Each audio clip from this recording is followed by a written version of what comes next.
11 స్థానాలతో ఊహించని రీతిలో అధపాతాళానికి పడిపోయిన వైఎస్ఆర్ కాంగ్రెస్ పార్టీకి వరుస షాకులు తగులుతూ ఉన్నాయి. గెలిచిన ఎమ్మెల్యేల్లో కూడా గెలిచామనే ఉత్సాహం కనిపించడం లేదు.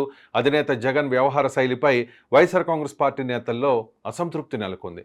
ఓడినా కూడా ప్రజల్లో ఉంటూ వచ్చే ఎన్నికలకు సంసిద్ధం కావాల్సిన వైసీపీ నేతలు జగన్ వైరాగ్యపు వైఖరితో తలలు పట్టుకుంటూ ఉన్నారు. ప్రజాస్వామ్యంలో ప్రతిపక్షాలది కూడా కీలక పాత్ర.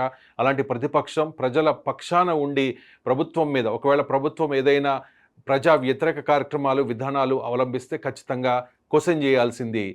ఎందుకో మరి వైసీపీ నేతలు అంత ఇంట్రెస్ట్గా కనిపించడం లేదు. ముఖ్యంగా వైసీపీ ఎమ్మెల్యేలు కనీసం అసెంబ్లీకే రాని పరిస్థితి. ఓడిపోయిన తర్వాత హిమాలయాలకు పోవాలనిపించింది అన్న జగన్ వ్యాఖ్యలతో ఇక వైఎస్ఆర్ కాంగ్రెస్ పార్టీలో ఉంటే రాజకీయ భవిష్యత్ ఉండదని చాలామంది నేతలు భావిస్తూ ఉన్నారట. అందుకే వైసీపీని వీడాలని నిర్ణయం తీసుకున్నారట. ఇప్పటికే గుంటూరు జిల్లాలో చాలా కీలకమైన నేత, గుంటూరు పార్లమెంట్ అభ్యర్థిగా పోటీ చేసి ఓడిపోయిన కిలారు వెంకట రోసయ్య వైఎస్ఆర్ కాంగ్రెస్ పార్టీకి రాజీనామా చేశారు. అలాగే 2019లో టీడీపీ అభ్యర్థిగా గుంటూరు 2 నుంచి పోటీ చేసి గెలిచి ఆ తర్వాత వైఎస్ఆర్ కాంగ్రెస్ పార్టీలో చేరిన మద్దాల గిరి కూడా వైఎస్ఆర్ కాంగ్రెస్ పార్టీకి రిజైన్ చేశారు. రాయలసీమ ప్రాంతంలో కూడా ఈసారి వైఎస్ఆర్ కాంగ్రెస్ పార్టీకి చావు దెబ్బ తప్పలేదు. జగన్ ఇలాఖాగా చెప్పుకునే కడపలో కూడా ఘోరాతి ఘోరంగా ఆ పార్టీ చతికిల పడిపోయింది. 2019లో 10కి 10 స్థానాల్లో గెలిచి జిల్లాను క్లీన్ స్వీప్ చేసిన వైసీపీ ఇప్పుడు 3 స్థానాలకే పరిమితమైన పరిస్థితి. దీంతో చాలామంది వైసీపీ నేతలు పార్టీని వీడడానికి సిద్ధమవుతూ ఉన్నారు. ఇక గోదావరి జిల్లాల్లో ఒక్కటంటే ఒక్క స్థానంలో కూడా వైఎస్ఆర్ కాంగ్రెస్ పార్టీ గెలవలేకపోయింది. గెలుస్తామనుకున్న స్థానాల్లో కూడా ఆ పార్టీకి భంగపాటు తప్పలేదు. దీంతో వైసీపీని వీడే యోచనలో ఉన్నారట ముఖ్య నేతలు. ముఖ్యంగా వైఎస్ఆర్ కాంగ్రెస్ పార్టీలో కీలకంగా ఉన్న కాపు నేతలు పార్టీని వీడాలని నిర్ణయించుకున్నారట. ఈ లిస్టులో తోట త్రిమూర్తుల పేరు వినిపిస్తోంది. అలాగే జక్కంపూడి రాజా, పెండం దొరబాబు పేర్లు కూడా వినిపిస్తూ ఉన్నాయి. తోట త్రిమూర్తులు ఎమ్మెల్సీగా ఉన్నారు. గతంలో త్రిమూర్తులు టీడీపీలో చక్రం తిప్పారు. కానీ ఇప్పుడున్న ఈక్వేషన్స్లో తిరిగి త్రిమూర్తులు టీడీపీలోకి వెళ్ళే అవకాశం లేదు కాబట్టి బీజేపీ వైపు చూస్తున్నట్టు సమాచారం. బీజేపీ కూడా త్రిమూర్తులు లాంటి చరిష్మా ఉన్న లీడర్ తమ పార్టీలో ఉంటే వచ్చే ఎన్నికలకు సింగిల్గా సిద్ధం కావచ్చని ఆలోచిస్తోందట. ఇక జక్కంపూడి రాజా ఇప్పటికే బాహాటంగా జగన్ కోటరీపై ఆరోపణలు చేశారు. పార్టీ కార్యక్రమాలకు కాస్త దూరంగా ఉంటూ వస్తున్న పరిస్థితి. ఇక పిఠాపురంలో ఇప్పటికే చాలామంది వైసీపీ నేతలు జనసేన కండువా కప్పేసుకున్నారు. 2019 ఎన్నికల్లో వైసీపీ తరపున పిఠాపురంలో గెలిచిన పెండం దొరబాబు కూడా పార్టీ కార్యక్రమాలకు చాలా దూరంగా ఉన్నారు. ఈ ఎన్నికల్లో పిఠాపురం టికెట్ని ఆశించి భంగపడ్డారు పెండం దొరబాబు. వంగ గీతకు టికెట్ ఇచ్చినా సరే వైసీపీ తరపున ప్రచారం కూడా చేయలేదు. ఒకవైపు వైసీపీ నేతలు పవన్ టార్గెట్గా ఆరోపణలు చేస్తూ ఉన్నా పవన్ను ఓడిస్తామని ద్వారంపూడి చంద్రశేఖర్ రెడ్డి, ముద్రగడ పద్మనాభం లాంటి వాళ్ళు శపథాలు చేస్తూ ఉన్న దొరబాబు మాత్రం చాలా సైలెంట్గా ఉన్నారు. బహుశా అదే ఇప్పుడు దొరబాబుపై జనసేన నేతల సాఫ్ట్ కార్నర్కి కారణం కావచ్చు. దొరబాబు ఇప్పటికే Janasena general secretary mega brother నాగబాబుతో టచ్లో ఉన్నారట. అన్నీ అనుకున్నట్టు జరిగితే ఆగస్టు మొదటి వారంలో దొరబాబు జనసేనలో చేరతారనే టాక్ వినిపిస్తూ ఉంది. దొరబాబు 2004లో బీజేపీ తరపున పిఠాపురంలో ఎమ్మెల్యేగా గెలిచారు కాబట్టి బీజేపీ నేతలతో కూడా ఆయనకు సత్సంబంధాలు ఉన్నాయి. అలానే దొరబాబు అల్లుడు కూడా భారతీయ జనతా పార్టీలో కీలక నేతగా ఉన్నారు. జనసేనలో ఏ పదవి ఆశించకుండా జాయిన్ కావడానికి దొరబాబు సుముఖంగా ఉన్నారని సమాచారం.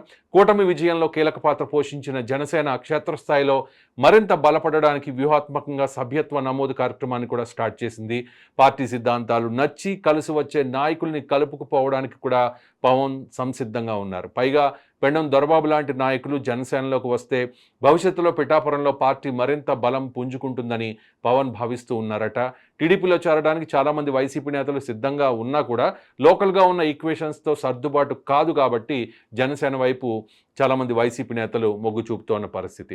కూటమి విజయంలో కీలక పాత్ర వహించిన పవన్ లాంటి నాయకుడి నాయకత్వంలో పనిచేస్తే రాజకీయంగా కూడా భవిష్యత్ ఉంటుందని చాలామంది ఆలోచిస్తూ ఉన్నారని సమాచారం. అంతేకాకుండా వచ్చే స్థానిక సంస్థల ఎన్నికల్లో కూడా జనసేన పార్టీ సత్తా చాటాలంటే క్యాడర్తో పాటు కీలక నేతల అవసరం కూడా ఉంది కాబట్టి జనసేనాని చాలా వ్యూహాత్మకంగా అడుగులు వేస్తూ ఉన్నారు. ఇప్పటికే కిలారు వెంకట రోసయ్య అంటే ఆయన గతంలో ప్రజారాజ్యం పార్టీలో కూడా పనిచేశారు కాబట్టి ఆయన జనసేన పార్టీలోకి రావడానికి ఆయన వ్యూహం ఆయన చేస్తున్నట్టుగా సమాచారం. అలాగే వైఎస్ఆర్ కాంగ్రెస్ పార్టీలో చాలామంది కీలక నేతలు కూడా జనసేన వైపు చూస్తూ ఉన్నట్టుగా మనకి సమాచారం అందుతోంది. ముఖ్యంగా పెండం దొరబాబు పిఠాపురంలో 2004లో భారతీయ జనతా పార్టీ నుంచి ఆయన గెలిచారు. 2004 నుంచి 2009 వరకు ఆయన ఎమ్మెల్యేగా పనిచేశారు. ఆ తర్వాత 2012లో వైఎస్ఆర్ కాంగ్రెస్ పార్టీలోకి వచ్చారు. 2019లో ఆయన పిఠాపురం ఎమ్మెల్యేగా గెలిచారు. ఈసారి కూడా ఆయన టికెట్ ఎక్స్‌పెక్ట్ చేశారు. కానీ వంగ గీతకు అక్కడ జగన్మోహన్ రెడ్డి అవకాశం ఇచ్చారు. దాంతో కాస్త అసంతృప్తి వ్యక్తం చేశారు పెండం దొరబాబు. అండ్ అప్పటికి పవన్ కళ్యాణ్‌ను జనసేన పార్టీ అభ్యర్థిగా అక్కడ ప్రకటించలేదు. కాబట్టి పెండం దొరబాబు టికెట్ ఎక్స్‌పెక్ట్ చేశారు. వాస్తవంగా పెండం దొరబాబు పవన్ కళ్యాణ్ పోటీ చేస్తే నిజంగా మరి పోటీలో ఉండేవారా అనేది ఇక్కడ ఆలోచించాల్సిన అంశం. పెండం దొరబాబు మొదటి నుంచి కూడా కాపు సామాజిక వర్గానికి అంటే ఆ సామాజిక వర్గంలో మంచి పేరుంది. దాంతో పాటుగా ఆయన అల్లుడు కూడా భారతీయ జనతా పార్టీలో కర్ణాటకకు సంబంధించి కీలక నేతగా ఉన్నారు. కాబట్టి భారతీయ జనతా పార్టీతో ఉన్న సత్సంబంధాలు, అలాగే జనసేన పార్టీతో ఉన్న సత్సంబంధాలు, పవన్ కళ్యాణ్ వ్యక్తిగతంగా చాలామంది వైసీపీ నాయకులు కార్నర్ చేస్తున్నా కూడా ఎప్పుడు కూడా పెండం దొరబాబు శృతి మించి మాట్లాడలేదు. కనీసం వంగా గీతకు సపోర్ట్గా కూడా ఆయన ప్రచారం చేయని పరిస్థితి ఉంది. ఈ రీసెంట్గా జగన్మోహన్ రెడ్డి ఢిల్లీలో తలపెట్టిన ఈ నిరసన కార్యక్రమానికి కూడా ఆయన దూరంగా ఉన్నారు. కాబట్టి ఆయన జనసేనలో చేరతారనే ప్రచారమే జరుగుతోంది.